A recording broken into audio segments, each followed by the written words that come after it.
Coming up next on News 4U, lead paint concerns. We put non-recalled toys to the test. Should you be worried? Ace is going to tell us about that. Plus, mix and mingle online, websites to help you meet new people and plan your next night out. Next.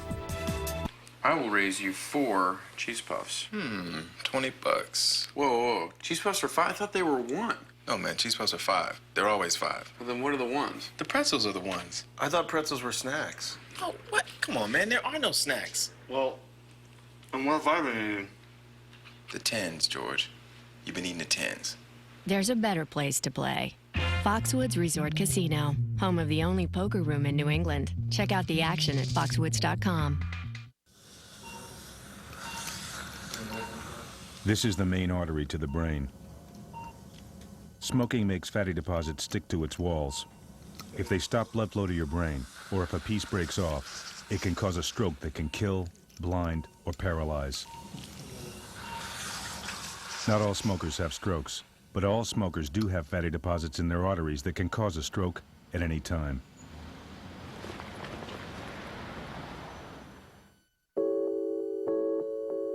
The first wind tunnel testing. The first power steering. The first muscle car. And now Chrysler introduces the industry's first lifetime powertrain warranty. It's the best warranty in the business. Chrysler, now offering our most innovative line of vehicles ever, engineered beautifully for a lifetime. Last year, 1,944 New Yorkers saw something and said something. Thank you for keeping your eyes and ears open. Martha, weekdays at 1 on NBC4 HD. Good afternoon, everyone. I'm David Ushery with this news update. There's a developing story we're following. A Nassau County police officer has been hit by a car. It happened on the LIE between exits 39 and 40 in Old Westbury. Police are right now calling it a hit and run. There's no word on the condition of the officer. There has been a shooting on the Upper East Side at the Isaacs Housing Project at 92nd Street and 1st Avenue. Police say one person was shot. Witnesses say they heard 4 gunshots. The suspect got away, and 1st Avenue north of 91st Street is closed. There's still no sign of an escaped killer in New Jersey. New Jersey State Police say William Enman walked away from a psychiatric hospital last night in Hamilton with a backpack full of survivalist equipment. And about 2,000 U.S. troops will soon be heading home from Iraq. In testimony before Congress today, General David Petraeus said he hopes to withdraw about 30,000 troops by next summer. Those are the latest headlines for you. Linda and I will see you with a complete wrap-up of the day's news at News Channel 4 at 6. News for You is next. This is News for You with Perri Peltz. And good evening. Coming up on News 4U, we've heard about the lead in recalled toys. Well, tonight, Ace is going to tell us about the results of lead tests in non-recalled toys. And with the new school year underway, we're going to have advice on how to avoid overscheduling and stressing out your kids. Plus, are you already looking forward to the weekend? Tech reporter Sri Srinivasan joins us with some websites to help you figure out where to go and how to meet new people before you even leave your home. But first, we begin with today's medical news. A new report says the number of serious reactions or even deaths from prescription drugs has more than doubled over the last decade.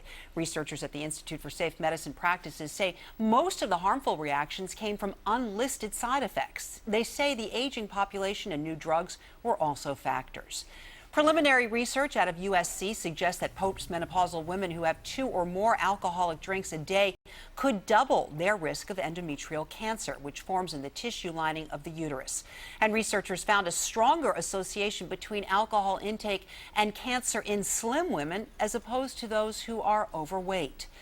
Now, fall means back to school, and for children who suffer from allergies, heading back into the classroom can present a unique set of challenges. Here's one little girl's story.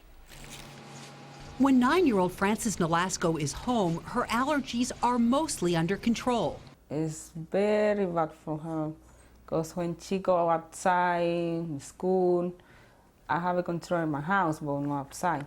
Last year, Frances missed several weeks of school because of her allergies. I'm allergic to cats, dogs, birds, cockroaches, rats, dust, dust bunnies. Wow, there are so much things. Frances gets allergy shots once a week and takes plenty of medicine to try to keep her allergies from slowing her down.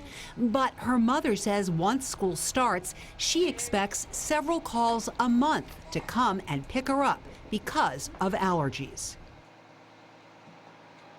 Now, here to help us understand a little bit more about allergy risks at school and what you can do about them is Dr. Marjorie Slankard. She's an allergist at New York Presbyterian Hospital, Columbia. And Dr. Slankard, welcome. Thanks for being here. Thank you, Perry. Let's talk about Frances.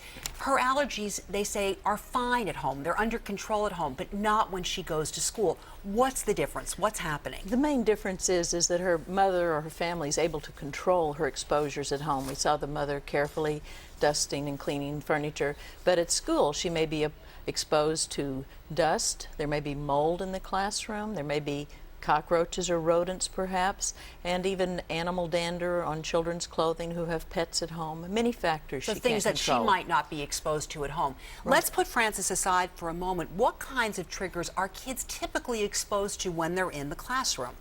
Well, in addition to things like dust, possibly cockroaches, mold, there's also usually open windows, and pollen and mold levels out of doors are still high now. So the children will be exposed to pollen blowing in from the outside, or if they have out-of-door breaks, of course, then they'll be exposed again. They may be exposed to foods they're allergic to that are banned from their home, such as peanuts or tree nuts.